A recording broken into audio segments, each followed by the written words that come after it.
3. ನಮಸ್ತೆ, ಎಲ್ಲರಿಗೂ ಸ್ವಾಗತ. ಸಿದ್ದು ಕಮ್ಯುನಿಕೇಷನ್ಗೆ ಯೂಟ್ಯೂಬ್ ಚಾನಲ್ಗೆ ಸ್ವಾಗತ. Share and like and comment. ಬಳ್ಳಾರಿನಲ್ಲಿ ಅತ್ಯುತ್ತಮ ಡೆವಲಪ್ಮೆಂಟ್ ಮಾಡಲಾಗಿದೆ ನೋಡಿ. ಡ್ರೈನೇಜ್ ಡೆವಲಪ್ಮೆಂಟ್ ಆಗಿದೆ. ಪ್ರತಿಯೊಬ್ಬರಿಗೂ ವಾಟರ್ ಕನೆಕ್ಷನ್ನು ಅಲ್ಲಿರೋದು ಎಲೆಕ್ಟ್ರಿಷಿಯನ್ನು. ಇದು 40 ಅಡಿ ರಸ್ತೆ ಬಿಟ್ಟಿದ್ದಾರೆ. ಡೆವಲಪ್ಮೆಂಟ್ 40 ಅಡಿ ರಸ್ತೆ, ವಿಶಾಲವಾದ 40 ಅಡಿ ರಸ್ತೆ ಇದೆ. ಜೂಮ್ ಮಾಡಪ್ಪ.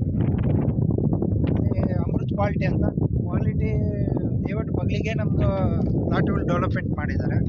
ಎಲ್ಲ ರೆಡಿ ಫಾರ್ ರಿಜಿಸ್ಟ್ರೇಷನ್, ಕನ್ಸ್ಟ್ರಕ್ಷನ್. 90 ಭಾಗ ಡೆವಲಪ್ಮೆಂಟ್ ಆಗಿದೆ. ಆಮೇಲೆ ಇದಕ್ಕೆ 30-40 30-50 ಡೈಮೆನ್ಷನಲ್ಲಿ ಸೈಟ್ಗಳಿದೆ. ಮೊದಲು ಬಂದವರಿಗೆ ನಿಮಗೆ ಕಾರ್ನರ್ ಸೈಟು, ಮಧ್ಯದ ಪ್ಲಾಟು ಎಲ್ಲ ಸಿಗ್ತವೆ. Is to, north, south. ಅಲ್ಲಿ ಶೆಡ್ ಹಾಕಿದ್ರಲ್ಲ, ಅಲ್ಲಿ ಟ್ಯಾಂಕ್ ಮಾಡ್ತಾರೆ. ಅಲ್ಲಿ ಪಾರ್ಕ್ ಹತ್ರ ಅಲ್ಲಿ ಡೆವಲಪ್ಮೆಂಟ್ ಮಾಡ್ತಾರೆ. ನಿಮಗೆ ಗುಡ್ ಇನ್ವೆಸ್ಟ್ಮೆಂಟು, ಲೋ ಬಜೆಟ್ನಲ್ಲಿ ನಿಮಗೆ ಸೈಟ್ ಆಗಿದೆ. ಹೆಚ್ಚಿನ ಮಾಹಿತಿಗಾಗಿ ಸಂಪರ್ಕಿಸಿ.